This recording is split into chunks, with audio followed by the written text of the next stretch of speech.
આપનું સ્વાગત છે. આજે આપણે બાઇબલના એક કદાચ સૌથી રહસ્યમય અને ચર્ચાસ્પદ પુસ્તક પ્રકટીકરણમાં થોડા ઊંડા ઉતરવાના છીએ. હા, અને આપણી પાસે જે સ્ત્રોત છે એ એક બહુ જ ચોક્કસ સવાલ પર ધ્યાન કેન્દ્રિત કરે છે. અને એ સવાલ છે, શ્વાપદના 42 મહિનાના શાસનની શરૂઆત ખરેખર ક્યારે થાય છે? અને આ માત્ર કોઈ તારીખ શોધવાનો સવાલ નથી, બરાબર? આ સવાલ એ સમજવા માટે જરૂરી છે કે ભવિષ્યમાં બનનારી ભયાનક ઘટનાઓનો ક્રમ શું હશે. એટલે કે શું શ્વાપદનું શાસન વૈશ્વિક અંધાધૂંધીની સાથે જ શરૂ થશે? હા, કે પછી તે અંધાધૂંધીનો લાભ ઉઠાવીને સત્તા પર આવશે. આ બે શક્યતાઓ વચ્ચે બહુ મોટો તફાવત છે. બરાબર. આપણે ચર્ચા શરૂ કરીએ એ પહેલા જેમને આ વિષયની બહુ જાણકારી નથી એમના માટે એક નાનકડી પૂર્વભૂમિકા બાંધી લઈએ. ચોક્કસ. પ્રકટીકરણનું પુસ્તક એટલે ભવિષ્યમાં થનારી ઘટનાઓ વિશેના દર્શનોનો સંગ્રહ. એમાં રણશિંગડા, વિપત્તિઓ અને આ શ્વાપદ જેવા પ્રતીકોનો ઉપયોગ થયો છે. અને આપણો સ્ત્રોત આ જ પ્રતીકોના ક્રમને અને એમની પાછળના તર્કને સમજવાનો પ્રયત્ન કરે છે. એકદમ બરાબર. અને આ વિશ્લેષણનો જે પાયો છે એ અમુક ધારણાઓ પર રહેલો છે એમ તમે કહેતા હતા. હા, અને જો આપણે એ પાયાને નહીં સમજીએ ને તો આખી દલીલ સમજવી થોડી મુશ્કેલ બનશે. તો ચાલો એ પાયાથી જ શરૂઆત કરીએ. કઈ 5 મુખ્ય ધારણાઓ પર આખો તર્ક આધારિત છે? જુઓ, પહેલી ધારણા સમયગાળા વિશે છે. પ્રકટીકરણમાં 7 વર્ષના એક ખાસ સમયગાળાનો ઉલ્લેખ છે. ઓકે.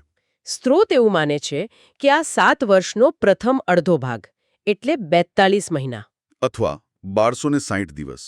હા, બરાબર, 1260 દિવસ. આ બંને આંકડા પુસ્તકમાં વારંવાર આવે છે અને એ એક જ સમયગાળાને દર્શાવે છે.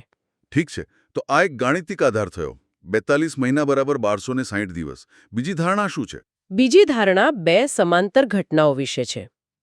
એક તરફ છે શ્વાપદનું 42 મહિનાનું શાસન અને બીજી તરફ? અને બીજી તરફ છે 2 સાક્ષીઓની 1260 દિવસની ભવિષ્યવાણી. સ્ત્રોતનું માનવું છે કે આ બંને ઘટનાઓ એક જ સમયે એક સાથે ચાલે છે. એક મિનિટ. આ તો બહુ રસપ્રદ છે. એનો અર્થ એ થયો કે જે સમયે શ્વાપદ શાસન ચલાવી રહ્યો છે, અત્યાચાર કરી રહ્યો છે, એ જ સમયે એ જ સમયે ઈશ્વરના 2 સાક્ષીઓ ખુલ્લેઆમ એનો વિરોધ કરી રહ્યા છે, લોકોને ચેતવણી આપી રહ્યા છે. આ તો સીધો સંઘર્ષ થયો ને? બિલકુલ. આ એકદમ નાટકીય દૃશ્ય છે. હવે ત્રીજી ધારણા એ છે પ્રથમ પુનરુત્થાન વિશે. અચ્છા. લેખકનું માનવું છે કે આ 42 મહિનાનો સમયગાળો પૂરો થાય ને એ પછી જ પ્રથમ પુનરુત્થાન થશે, જેમાં સંતોને પૃથ્વી પરથી ઉઠાવી લેવામાં આવશે. અને પછી?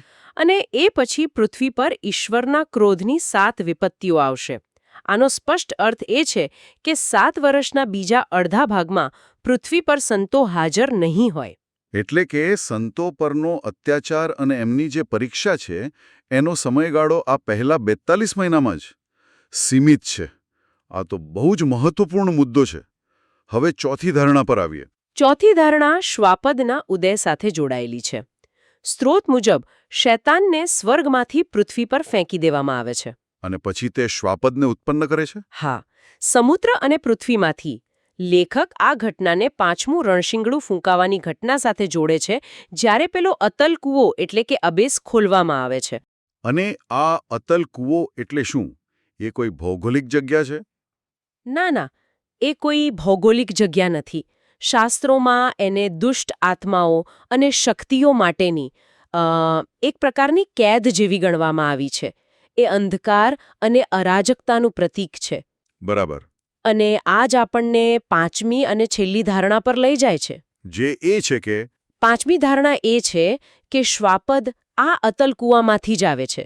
એટલે જ્યાં સુધી 5મું રણશિંગડું ફૂંકાય નહીં અને આ કૂવો ખુલે નહીં, ત્યાં સુધી શ્વાપદ પ્રગટ થઈ શકે નહીં. બરાબર, એ પોતાનું શાસન શરૂ કરી શકે નહીં. ટૂંકમાં શ્વાપદનું આગમન 5મા રણશિંગડાની ઘટના સાથે સીધું જોડાયેલું છે. ઓકે, તો આ 5 ધારણાઓ આપણો પાયો છે. પણ મને લાગે છે કે ખરી ગૂંચવણ અને કોયડો હવે શરૂ થાય છે. હા, બિલકુલ. જ્યારે આપણે આ પાયા પર એક ચોક્કસ સમયરેખા બનાવવાનો પ્રયત્ન કરીએ છીએ, કારણ કે 5મા રણશિંગડા પછી પણ બીજી ભયાનક ઘટનાઓ બને છે. ને ઊભા રાખે છે. પ્રશ્ન એ છે કે શ્વાપદના 42 મહિનાનું શાસન ક્યારે શરૂ થાય છે? શું તે પાંચમું રણશીંગડું ફૂંકાયા પછી તરત જ? કે પછી તે છઠ્ઠા રણશિંગડાની ઘટનાઓ પૂરી થયા પછી? અને આ બંને વિકલ્પો વચ્ચે મતલબ શું તફાવત છે? ચાલો પહેલા દૃષ્ટિકોણને સમજીએ. જો શાસન પાંચમા રણશિંગડા પછી તરત જ શરૂ થાય તો દુનિયામાં શું થઈ રહ્યું હશે? જો પહેલો દૃષ્ટિકોણ સાચો હોય તો એ 42 મહિનાનો સમયગાળો અકલ્પનીય અંધાધૂંધી અને પીડાનો સમય હશે. કેમ? કારણ કે પાંચમા રણશિંગડા પછી જે ઘટના બને છે તેને પ્રથમ વિપત્તિ કહેવાય છે.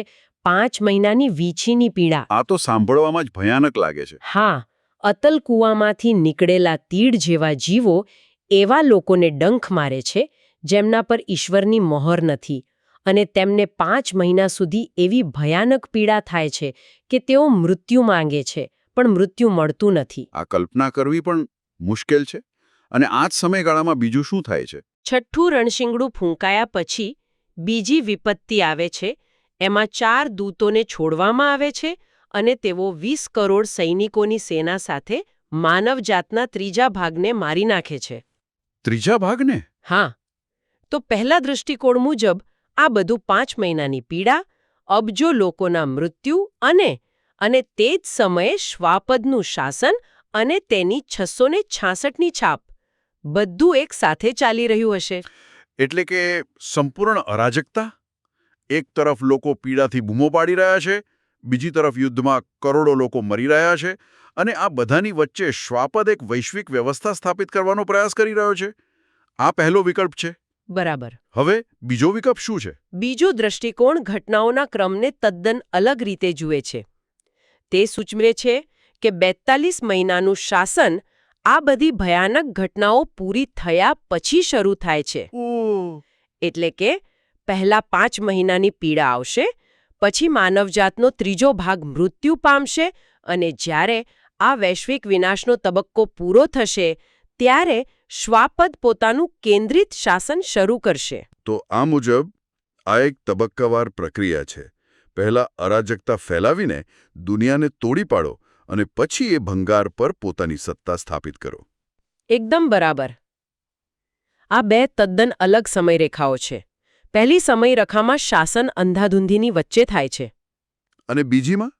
બીજી સમયરેખામાં શાસન અંધાધૂંધી પછી એક નિયંત્રિત વાતાવરણમાં થાય છે. તો આપણી સામે બે અલગ અલગ સમયરેખાઓ છે અને બંનેના પુરાવા શાસ્ત્રોમાં જ છે. આ તો એક કોયડા જેવું છે. સ્ત્રોત આ કોયડાને ઉકેલવા માટે કઈ દલીલો રજૂ કરે છે? આપણે પેલા 2 સાક્ષીઓની વાત કરી હતી. હા, અને તે દલીલ ખૂબ જ મજબૂત છે. પ્રકટીકરણ 11માં લખ્યું છે કે 2 સાક્ષીઓ 1260 દિવસ એટલે કે 42 મહિના સુધી ભવિષ્યવાણી કરશે. બરાબર. અને જ્યારે તેમનું કાર્ય પૂર્ણ થશે ત્યારે અતલ કૂવામાંથી આવેલો શ્વાપદ તેમની સાથે યુદ્ધ કરશે, તેમને હરાવશે અને મારી નાખશે. એક મિનિટ.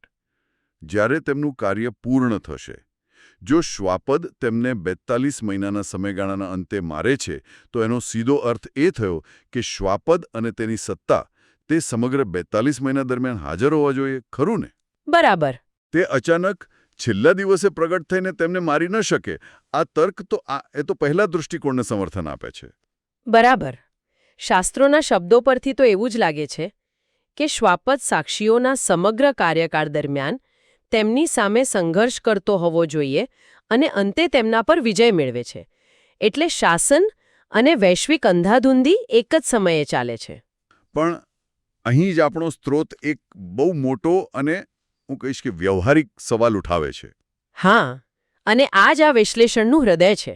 આ દલીલ ખરેખર વિચારવા જેવી છે, કારણ કે તે આપણને માત્ર શાસ્ત્રોના શબ્દો પર નહીં પણ વાસ્તવિક દુનિયાની પરિસ્થિતિઓ પર વિચાર કરવા મજબૂર કરે છે. બિલકુલ. લેખક પૂછે છે, જરા કલ્પના કરો, જ્યારે અબજો લોકો વીછી જેવી અસહ્ય પીડાથી પીડાઈ રહ્યા હોય અને મૃત્યુની ભીખ માંગી રહ્યા હોય.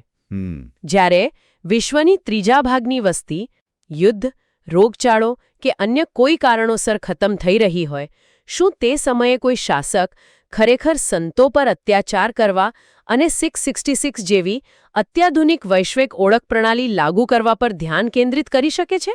આ એકદમ યોગ્ય પ્રશ્ન છે.